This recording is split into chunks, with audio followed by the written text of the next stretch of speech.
Hi, I'm Sarah.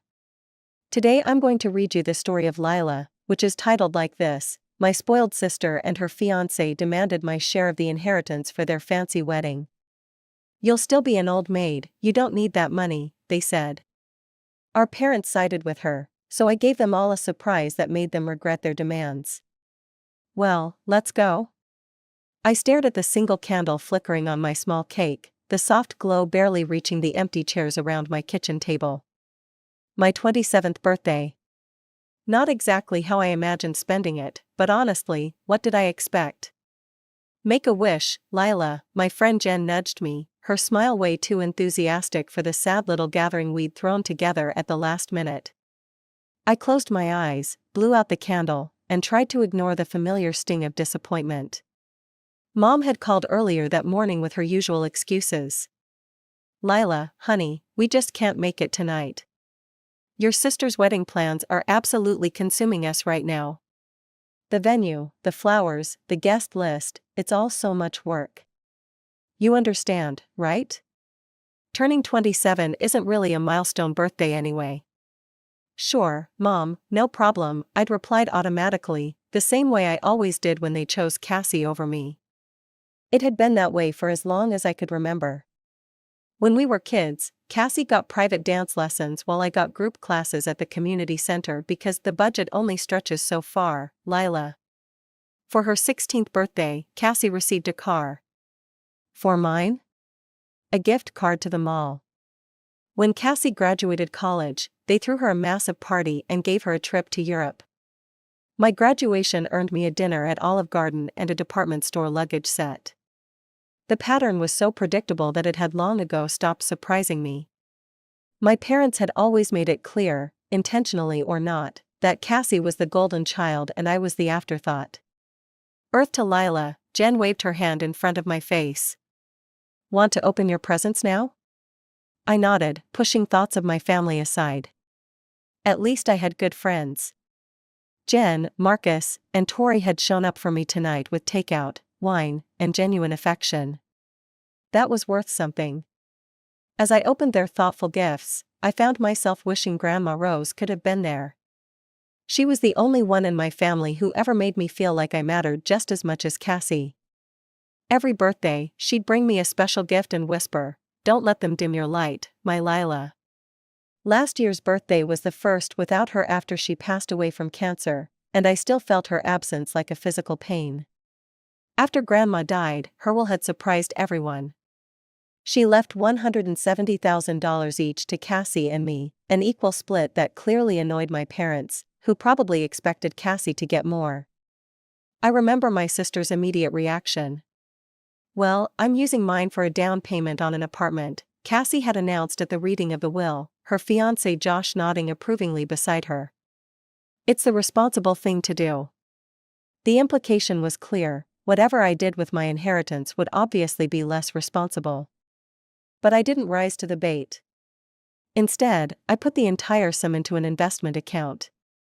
I wasn't sure what I wanted to do with it yet, but I knew I wanted Grandma's gift to grow. It felt like she was still looking out for me somehow. More wine, Tori offered, pulling me back to the present. God yes, I laughed, extending my glass, so what's new with everyone else? The night shifted away from my birthday and into comfortable conversation about work, dating disasters, and plans for the summer. For a few hours, I forgot about being the forgotten daughter and just enjoyed being with people who actually wanted to be around me. After they left, I cleaned up the few dishes and checked my phone. No missed calls from my parents. No belated birthday wishes from Cassie. Just a text from Mom asking if I would help stuff wedding invitations next weekend. A week after my birthday, my phone rang while I was making dinner. Seeing my mom's number, I almost let it go to voicemail, but curiosity got the better of me. Hello? Lila, we'd love to have you over for dinner tomorrow night. Can you make it? Mom's voice was unusually sweet, which immediately made me suspicious. What's the occasion? I asked, stirring the pasta sauce I'd been making. Does there need to be an occasion for family dinner? We just want to see you. My first thought was that they wanted to apologize for missing my birthday. Maybe they'd realized how hurtful it was and wanted to make amends.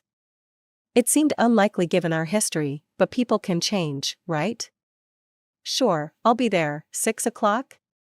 Perfect, see you then, honey. I hung up feeling cautiously optimistic. Maybe turning 27 would be the year things changed with my family. Maybe they'd finally see me as an equal to Cassie. God, I was naive. When I arrived at my parents' suburban home the next evening, Cassie's car was already in the driveway, along with Josh's sleek Mercedes. I smoothed down my dress, nothing fancy, but I'd made an effort, and rang the doorbell. Lila, Mom opened the door with a bright smile. Come in, everyone's already here. The dining room table was set with the good china, the kind usually reserved for Thanksgiving and Christmas. Dad was pouring wine, Josh was checking something on his phone, and Cassie was adjusting the flowers in the centerpiece. They all looked up when I entered. Hey sis, Cassie said, her tone dripping with artificial sweetness, nice of you to join us. Not one word about missing my birthday. Not even a belated happy birthday. Just plastered on smiles and an undercurrent of tension that I couldn't quite place. We sat down to eat, making painfully polite small talk about the weather and Dad's golf game. I kept waiting for someone to bring up my birthday, to offer an explanation or an apology, but it never came. Finally, as Mom served dessert, she cleared her throat and exchanged glances with Dad and Cassie. Lila, we wanted to have you over because we need to have a serious family discussion. I put down my fork, suddenly understanding that this dinner had nothing to do with making amends. What kind of discussion? I asked, though a sinking feeling in my stomach told me I wasn't going to like whatever came next. Mom looked at Cassie, who straightened in her chair and cleared her throat. Well, my sister began with a self-important tilt of her chin. As you know, Josh and I have been planning our wedding. We've calculated all the expenses for the wedding, Cassie continued, her voice taking on that superior tone I knew so well. With 150 guests and booking the Grand Plaza downtown, it's going to cost much more than we initially thought. I nodded slowly, not understanding what this had to do with me. Mom and Dad watched me with strange expectation in their eyes. We've all talked it over, Cassie said, gesturing to include our parents and Josh, and we think you should contribute your inheritance from Grandma to help pay for the wedding. I stared at them, waiting for someone to crack a smile or burst into laughter. This had to be a joke, right? But their faces remained serious, expectant even. They genuinely believed I should hand over my $170,000 inheritance for Cassie's wedding. You're not serious, I finally managed to say. We're completely serious, Mom jumped in, family supports family, Lila. Your sister needs this. I looked at each of them in disbelief, and what about Cassie's inheritance? She got the same amount from Grandma. That's for our apartment, Josh replied as if I was being purposely dense. We've already started looking at properties. The audacity stunned me. They expected me to fund Cassie's extravagant wedding while she kept her inheritance for an apartment. Suddenly, years of being the afterthought, the less important daughter, crystallized into perfect clarity. No, I said firmly, I'm not giving you my inheritance. Cassie's face contorted in anger. What do you even need it for? It's not like you're getting married anytime soon, or ever. You're not even dating anyone. You're going to end up an old maid while that money just sits there. The venom in her voice shocked me. I looked to my parents, expecting them to step in, to tell Cassie that her attack was uncalled for. Instead, Dad nodded along. Your sister has a point, Lila, Cassie has Josh and their future to think about. What are your plans? You're just hoarding that money. Mom reached across the table as if to soften the blow. Honey, we just think Cassie needs the money more than you do right now. You've always been so independent. Independent, their code word for less important. I stood up, my chair scraping loudly against the floor. I'm not giving you my money, Grandma left it to me, not to Cassie's wedding fund. Don't be selfish, Mom snapped, dropping the gentle facade. Selfish? I'm selfish for keeping my own inheritance? Cassie got the exact same amount from Grandma. She can use her money for the wedding if it's so important. Before they could respond, I walked out, ignoring their calls to come back and be reasonable. I drove home in a fog of anger and hurt, barely registering the trip. My phone started buzzing almost immediately, but I ignored it. When I got back to my apartment, I finally looked at my phone. 5 missed calls from Mom, 3 from Cassie, and several texts telling me how disappointed they were in me, how selfish I was being, how I was tearing the family apart. I turned off my phone and poured myself a large glass of wine. Part of me wanted to cry, but mostly I just felt numb. The next morning, I turned my phone back on to a barrage of new messages. My parents had apparently spent the evening calling my aunts and uncles, because now I had messages from them too, all expressing their disappointment in my selfish behavior. Aunt Linda's message was typical: "Your mother told me what happened. I can't believe you're being so stubborn about this. Your sister's wedding is a once-in-a-lifetime event. You should be honored to help make it special." I didn't bother responding to any of them. What was there to say? That I was used to being the family's afterthought? That I was tired of sacrificing for Cassie?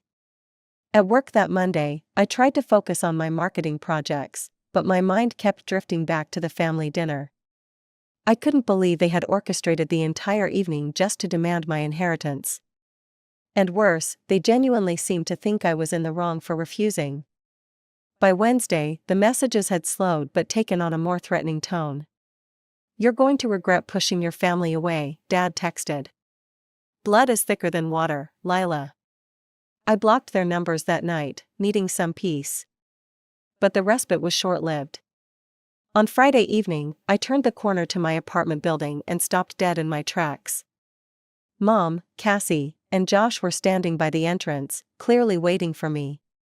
I considered turning around, but they'd already spotted me.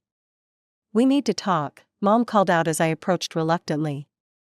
"There's nothing to talk about," I replied, keeping my distance on the sidewalk. "I'm not inviting you up." Cassie stepped forward, her eyes puffy as if she'd been crying. "You're tearing this family apart.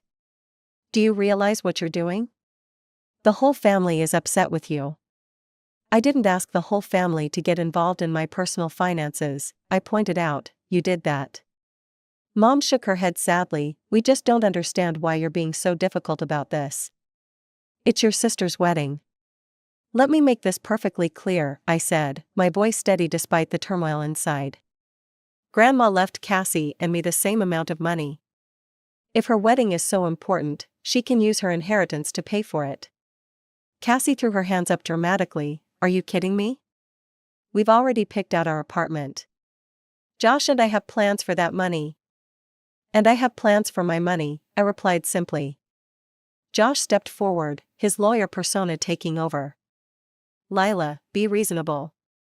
No one is asking you to give up your future. But right now, Cassie's wedding is the priority for the family." I looked at the three of them, my mom wringing her hands, Cassie with her indignant expression, and Josh with his condescending smile, and suddenly felt very calm. "My answer is no, please leave me alone." I walked past them to the building entrance, swiping my key card with shaking hands. As the door closed behind me, I heard Cassie's angry voice. "This isn't over, Lila." I thought the confrontation at my apartment would be the worst of it. I was wrong. The following Monday, I logged onto Facebook to find my notifications exploding. Mom and Cassie had both posted lengthy, emotionally manipulative messages about family loyalty and sacrifice, without naming me directly but making it painfully obvious who they were talking about. Mom's post read, "It breaks my heart when someone you've sacrificed everything for turns their back on family. As parents, we give and give, only to have our love thrown back in our faces." Cassie's was even more dramatic. "When your own sister betrays you right before the most important day of your life, you realize who truly loves you and who doesn't. So grateful for everyone supporting us during this difficult time." The comments section under both posts was filled with relatives and family friends offering sympathy and condemnation of my apparent selfishness. Aunt Linda had written, "Some people just don't understand the meaning of family. So sorry you're going through this." Uncle Bob added, "That's shocking behavior. She should be ashamed. Not a single person asked for my side of the story. I decided not to respond, engaging would only escalate things, and frankly, I wasn't surprised by how quickly everyone took Cassie's side. It had been that way my entire life. My cousins had always received hand-me-downs from Cassie but never from me. At family gatherings, everyone fawned over Cassie's accomplishments while mine were footnotes in the conversation. But the online campaign was just the beginning. 3 days later, my boss called me into his office, his expression unusually serious. "Lila, please close the door and have a seat," he said. I sat down, my mind racing through possible work issues that might have come up. Had I missed a deadline? Made an error on the Henderson account? I received a concerning phone call yesterday, he continued, looking uncomfortable. From your parents, they said some troubling things. That you're untrustworthy, that you betrayed your family, and that you couldn't be trusted with company responsibilities either. The blood drained from my face. They had actually called my workplace to try to damage my career. It was a level of vindictiveness I hadn't thought them capable of. "I don't normally get involved in employees' personal lives," my boss said, but this was concerning enough that I felt I needed to address it. I explained the whole situation: Grandma's equal bequests, my sister's demand for my money while keeping hers for an apartment, my refusal, and the escalating harassment. When I finished, he shook his head. "Jesus, Lila, that's intense. Don't worry about your job, I had a hunch there was more to the story. I just wanted to give you a heads up about what they're doing." "Thank you," I said, relief washing over me. "I appreciate you telling me." "Take care of yourself," he said as I stood to leave, "and let me know if there's anything you need." I nodded gratefully and returned to my desk. As I sat down, my phone buzzed with a text from a number I didn't recognize. "You're a selfish bastard who doesn't deserve a family." I blocked the number immediately, but another text came through from a different unknown number. "Everyone knows what you did. How can you live with yourself?" The harassment continued for days.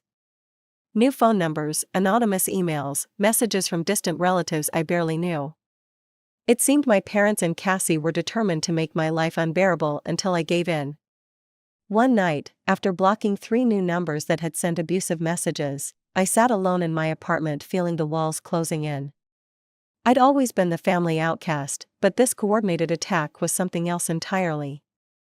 They were trying to break me down, to isolate me until I had no choice but to surrender.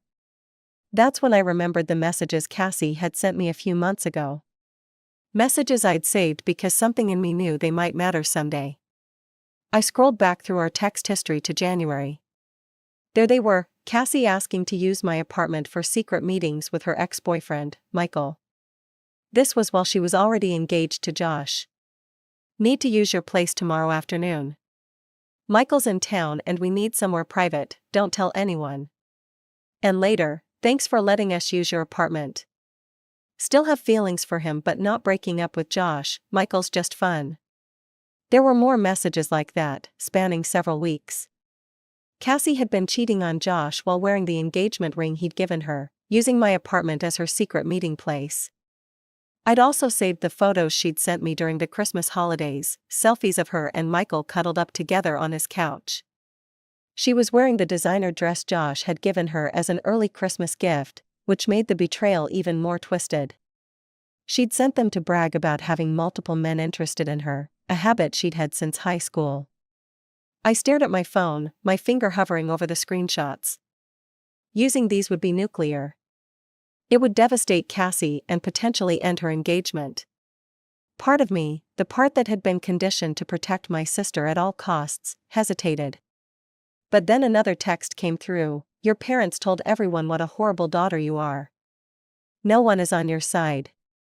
Something inside me snapped. They had called my boss, they were harassing me day and night. They were turning everyone I knew against me. All because I refused to hand over money that was rightfully mine.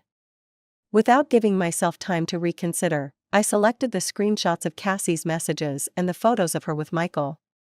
I found Josh's number in my contacts and hit send. For good measure, I added a short message: "Josh, I thought you should know what Cassie's been hiding from you. I'm sorry to be the one to tell you this. As soon as I sent it, a wave of conflicting emotions hit me. Relief that I'd finally stood up for myself.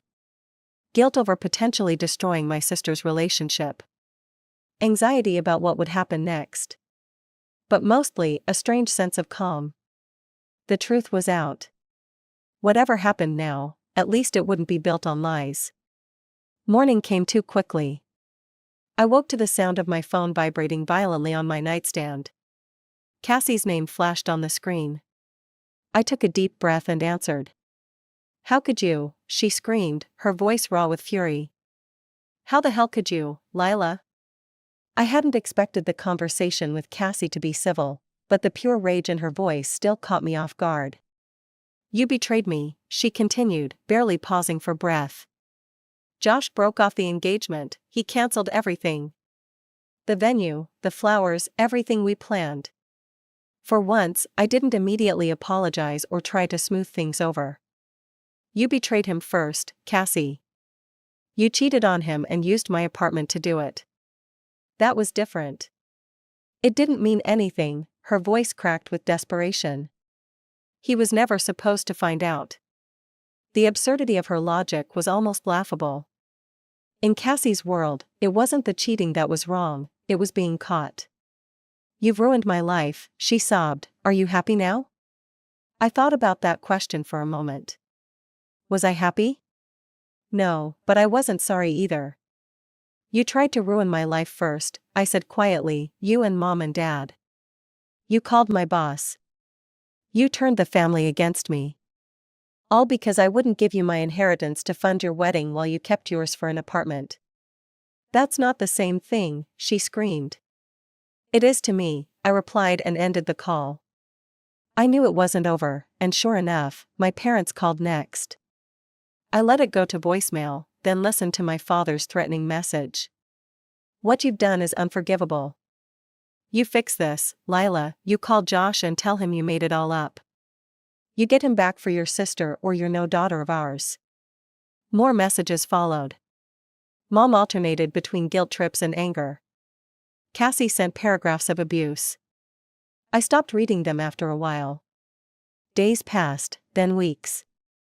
I heard through a cousin that Josh had refused to reconcile with Cassie despite my family's best efforts. Apparently, he'd confronted her with the evidence, and she'd admitted everything, thinking he would forgive her. He didn't.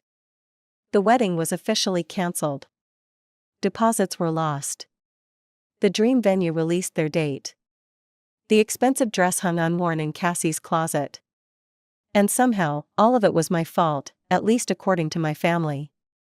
I focused on work, spent time with my real friends, and tried to move forward. I still checked my investment account occasionally, watching Grandma's gift to me grow steadily. I'd decided to use part of it for a down payment on my own place, not because Cassie had planned to do that, but because it felt right for me. 3 months after the engagement ended, I received a formal-looking letter in the mail. Inside was a notarized statement signed by my parents. "We, Richard and Diane Miller, hereby declare that we no longer recognize Lila Miller as our daughter. She has willfully damaged our family beyond repair and chosen to remove herself from our lives. We consider all familial obligations and ties severed from this day forward." I read it twice, then set it down on my kitchen counter. The finality of it should have devastated me. Instead, I felt an unexpected lightness. They had given me what they thought was the ultimate punishment, but it felt like freedom. Over the next few months, I found an apartment I loved and used some of my inheritance for the down payment. I started dating again, joining a hiking club where I met interesting people who knew nothing about my family drama. I even began therapy to work through the years of being the less favored child. Sometimes I wondered about Cassie. Had she found another fiance? Was she still living with our parents? Did she ever reflect on what had happened between us? But I didn't reach out, and neither did she. I kept Grandma Rose's photo on my nightstand. Sometimes I imagined her watching over me, approving of how I'd finally stood up for myself. "Don't let them dim your light," she used to say. For years, I'd let them do exactly that. Not anymore. 1 year after being disowned, I received a small package in the mail with no return address. Inside was Grandma's silver locket, the one she always wore, the one Mom had kept after the funeral. There was no note, but I knew who had sent it. Mom's final acknowledgement, perhaps, that Grandma would have been on my side. I fastened the locket around my neck and looked at myself in the mirror. The girl who had always apologized for taking up space was gone. The woman who stared back at me now stood tall, unapologetic, free from the burden of seeking approval I would never receive. The inheritance money had been the catalyst, but the real gift from Grandma had been the push to finally break free from a family that had never truly valued me. Some might call what happened a tragedy, losing my parents and sister forever. But I had lost them long ago, or perhaps never really had them to begin with. I touched the locket gently and whispered, "Thank you, Grandma." Outside my window, spring was coming, new beginnings. My light was finally shining, just as Grandma had always wanted. And no one would ever dim it again.